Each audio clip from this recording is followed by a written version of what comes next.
बिस्मिल्लाहिर्रहमानिर्रहीम। अस्सलाम वालेकुम स्टूडेंट्स कैसे हैं आप सब लोग? ठीक है। तो स्टूडेंट्स, आज का जो हमारा टॉपिक है वो है सिंक्रोनाइजेशन, प्रोसेस सिंक्रोनाइजेशन। प्रोसेस के बारे में आपको पता है प्रोसेस क्या चीज़ होती है? ठीक है।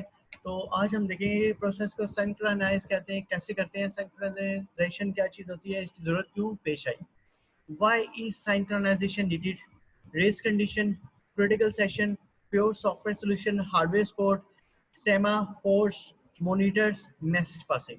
अब सिंक्रोनाइजेशन क्या चीज़ होती है इसको हम आगे देखते हैं, डिस्कस करते हैं नेक्स्ट में। Why is synchronization needed? 1 by 4. Int count is equal to 10. Int count क्या is equal to 10, process 1 process 2. Count plus plus count minus minus. ठीक है। Count is equal to question mark. 9 10 और 11। ठीक है। तो सिंक्रोनाइजेशन क्या होती है? जब काउंट प्लस प्लस कर रहे हैं या काउंट माइनस माइनस कर रहे हैं तो वो क्या है, काउंट की वैल्यू क्या है, सबसे पहले हमारे पास काउंट की वैल्यू हमारे पास 10। ठीक है। 10 को जब आप प्लस प्लस कर रहे हैं तो वो क्या करेगा, 11 हो जाएगा। अगर काउंट को आप माइनस माइनस कर रहे हैं तो वो क्या हो जाएगा, नेगेटिव हो जाएगा। तो सिंक्रोनाइजेशन में अगर आप सी प्लस प्लस करते हैं तो वैल्यू क्या हो जाएगी, एक बढ़ जाएगी। अगर सी माइनस काउंट माइनस माइनस करेंगे तो वैल्यूज क्या हो जाएगी, एक डिक्रीमेंट होगी। तो इसको हम इंक्रीमेंट ऑपरेटर कहते हैं और इसको हम डिक्रीमेंट ऑपरेटर कहते हैं कि एक वैल्यू के अकॉर्डिंग आप डिफरेंट ऑपरेशंस को परफॉर्म कर सकते हैं। सिंक्रोनाइजेशन मीन टू से एक चीज को एक कंडीशन के अकॉर्डिंग, एक वैल्यू के अकॉर्डिंग उसके ऊपर डिफरेंट ऑपरेशंस को परफॉर्म किया जा सकता है। इसके बाद है why synchronisation needed, int count is equal to 10, process 1 load register count, load register count. तो सबसे पहले वो क्या कहते हैं, हमारे पास लोड क्या है, ऐड रजिस्टर क्या है 1 हैश 1, स्टोरेज रजिस्टर काउंट क्या, load subtract register hash 1 count, store register count. The problem is that the execution flow may be switched in the middle. Synchronisation की नीड हमें इसलिए आई कि हमने वैल्यूज को डिफरेंट कंडीशंस के ऊपर, डिफरेंट पैरामीटर्स के ऊपर हमने मतलब उसको एग्जीक्यूट करना है, कंपाइल करना है। तो इस चीज को देखने के लिए हमें सिंक्रोनाइजेशन की जरूरत है कि किस चीज को हम किस कंडीशन में, किस सिनेरियो में किस तरीके से उसको देख सकते हैं, उसको कंपाइल कर सकते हैं। तो हमारी सिंक्रोनाइजेशन की कंडीशन इस वजह से हमारे पास सामने आई। Why synchronisation needed? ठीक है। प्रोसेस 1 प्रोसेस 2, हमारे पास ये दो प्रोसेस हैं। यहाँ पे ये लोड की कंडीशन है 10 10, यहाँ पे ये लोड की कंडीशन है 10 10, रजिस्टर और मेमोरी। इसी तरह ऐड के अंदर हमारे पास ये है रजिस्टर 11 और मेमोरी 10 है। इसी तरह यहाँ पे सब्ट्रैक्ट में हमारे पास 9 और 10 है। अगर हम स्टोर 11 करें तो यहाँ पे हमारे पास क्या आ जाएगा, 11 की वैल्यू यहाँ पे स्टोर हो जाएगी, इरेज द प्रीवियस वैल्यू 11। अगर हम यहाँ पे प्रोसेस 2 के अंदर स्टोर यहाँ पे 9 कर रहे हैं तो जो प्रोसेस 1 के अंदर वैल्यू स्टोर हुई होगी उसकी जगह ये 9 वैल्यू क्या हो जाएगी, रिप्लेस हो जाएगी। और रिप्लेस होने के बाद यहाँ पे ये वैल्यू अपनी जगह ले लेगी, अपनी लोकेशन ले लेगी। उसके बाद process 1 same in the scenario, अगर हमारे पास ये वैल्यू है, इरेज द प्रीवियस वैल्यू 9। अगर हमारे पास ये 9 वैल्यू पहले आ गई और उसके बाद हमारे पास 11 वैल्यू जो है वो अपडेटेड आ रही है, तो प्रोसेस 2 के अंदर से ये 9 वैल्यू को एलिमिनेट कर देगी और इसकी लोकेशन ये खुद ले लेगी। तो ये है प्रोसेस सिंक्रोनाइजेशन के किस तरीके से हमें इसकी जरूरत पेश आई। Are race condition occur if two और more processes threads access and manipulate the same data concurrently। दो या दो से ज्यादा प्रोसेस जो है वो same data at the same time access कर रहे हैं और कंकरेंटली कंडीशन है, रेस कंडीशन है। The outcome of the execution depend upon the particular order in which the access takes place. जिस तरीके से आप डाटा को एक्सेस कर रहे हैं उसके अकॉर्डिंग उसकी आउटपुट्स जनरेट होंगी, आउटकम जनरेट होंगी। Synchronization is needed to prevent race condition from happening।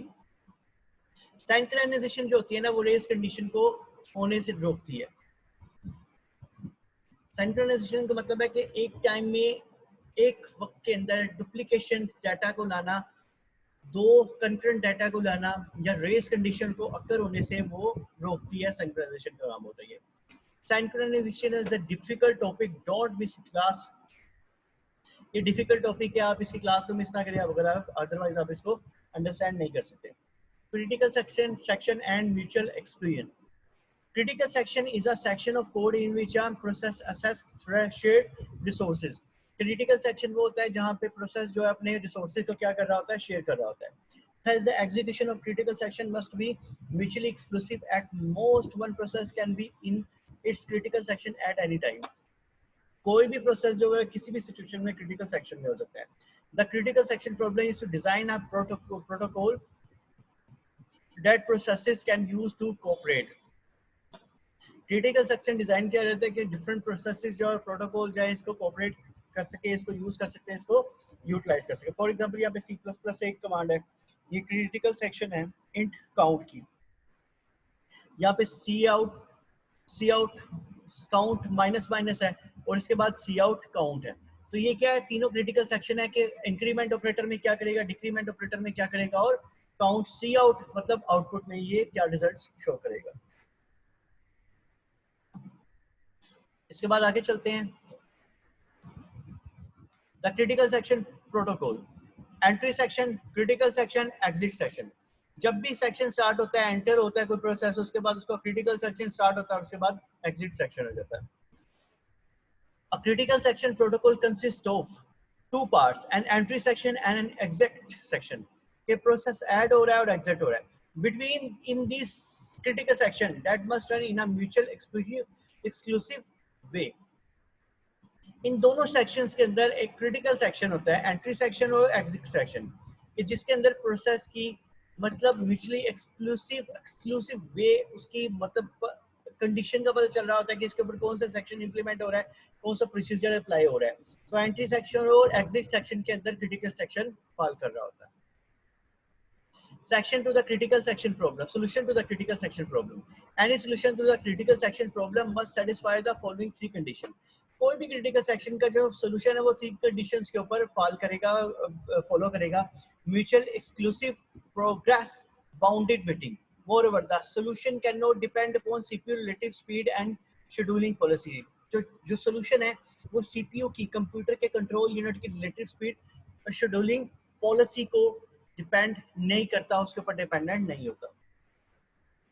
Mutual exclusive. If a process P is executed in its critical section, then no other process can be executed in their critical section. अगर कोई process किसी section के अंदर execute हो रहा है तो कोई भी other process section में execute नहीं होगा. The entry protocol should be capable of blocking processes that wish to enter but cannot. जो भी enter process हो रहे होंगे वो queue में add होते जाएंगे, लेकिन वो already running process को disturb नहीं कर सकते. Moreover, when the process that is executing in a critical section exit, the entry protocol must be able to know that this fact and allow a waiting process to enter. जब भी कोई नया process enter होता है, Q के अंदर enter होता है, क्रिटिकल सेक्शन के प्रोसेस में एंटर होने की कोशिश करता है, तो उसको क्यू में रखा जाता है उस वक्त तक जब तक ऑलरेडी रनिंग प्रोसेस जो है वो एग्जीक्यूट ना हो जाए, एग्जिट ना हो जाए.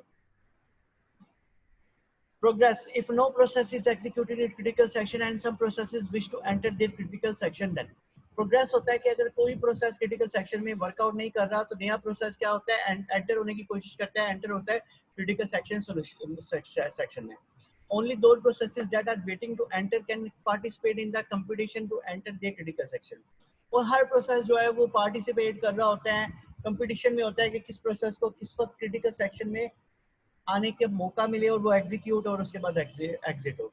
No other processes can influence this decision. This decision can not be postpone indefinitely. जब भी कोई प्रोसेस एग्जीक्यूट हो रहा है, जब तक वो कंप्लीट नहीं होगा अदर प्रोसेस की स्पेस नहीं ले सकता, चाहे उसकी मेमोरी कम है, उसकी मतलब एग्जीक्यूशन टाइम कम है, लेकिन ऑलरेडी रनिंग प्रोसेस को आप एग्जिट नहीं कर सकते. Bounded waiting. After a process made a request to enter in its critical section and before it is granted the permission to enter, there exist a bound on the number of items and on the number of times that other processes are allowed to enter. जब भी कोई process critical section में जाता है उसको permission मिलती है enter होने की, ठीक है, और उसका एक टाइम एलोकेट होता है कि कितनी टाइम तक वो एग्जीक्यूट हो सकता है. अगर उसका एग्जीक्यूशन टाइम एक्सीड कर जाता है तो वो टाइम आउट हो जाता है. और हर प्रोसेस को एक मतलब हर प्रोसेस को क्यू के अंदर एक चांस मिलता है कि वो क्रिटिकल सेक्शन में जाए, अपना मतलब एग्जीक्यूशन टाइम कंप्लीट करे. अगर उसका एग्जीक्यूशन टाइम आउट हो जाता है, प्रॉपर एग्जीक्यूशन टाइम में वो एग्जीक्यूट नहीं होता तो उसका टाइम आउट हो जाता है, वो अगेंस्ट क्यू के अंदर लिस्ट में ऐड हो जाता है. Hence, even through a process may be blocked by other waiting process, it will not be waiting forever. अगर कोई प्रोसेस वेटिंग में चला जाता है, इनपुट आउटपुट ऑपरेशन की वजह से वेटिंग में चला जाता है, या टाइम आउट की वजह से वेटिंग में चला जाता है, तो वो सारी उम्र वेट नहीं करता रहता, वो हर सारा टाइम वेट नहीं करता. जब उसके एग्जीक्यूशन टाइम अगेन आता है तो उसको दोबारा क्यू के अंदर से क्रिटिकल सेक्शन में लेके आ जाता है और उसको एग्जीक्यूट किया जाता है, कंपाइल किया जाता है। Software solution for two processes. Suppose we have two processes P0, P1. ठीक है, let process by Pi and another process Pj, where j is equal to 1 minus I, thus I is equal to 0, respectively I is equal to 1, then j is equal to 1, respective j is equal to 0. We want to design the enter-exit protocol for a critical section so that mutual explain is granted. ये सारा का सारा process बता रहा है कि दो processes किस तरीके से क्रिटिकल सेक्शन के अंदर एंटर होंगे। अगर एक प्रोसेस एंटर है, वो एग्जीक्यूट हो रहा है और उसका टाइम आउट हो रहा है, तो वो क्यू में जो ऑलरेडी वेटिंग प्रोसेस होगा उससे पीछे आएगा, उसके बैक के ऊपर आएगा क्यू में। और जो नया जो वेटिंग प्रोसेस होगा फिर उसकी क्रिटिकल सेक्शन में एग्जीक्यूशन की जो है वो कंडीशन आएगी, वो क्रिटिकल सेक्शन में जाके एग्जीक्यूट होगा। अदरवाइज अगर प्रोसेस एग्जीक्यूट हो रहा है तो उसकी रिप्लेसमेंट कोई अदर प्रोसेस नहीं कर सकता उस वक्त तक जब उसका टाइम आउट ना हो जाए। जब प्रोसेस का टाइम आउट हो जाए तो वो या तो स्वैप कर जाता है क्यू के अंदर, अदरवाइज वो अगर with in time in execution time वो अगर एग्जीक्यूट हो जाता है तो वो प्रोसेस एग्जिट हो जाता है और नया प्रोसेस की जगह ले लेता है। ठीक है, एल्गोरिथम है ये क्रिटिकल सेक्शन का। ठीक है, if it is not my turn I want, while की कंडीशन लगाइए, while factorial is equal to I. अगर आई ट्रू नहीं है, इसका मतलब है फैक्टोरियल का है कि आई ट्रू नहीं है। Critical section turn, for example while turn factorial I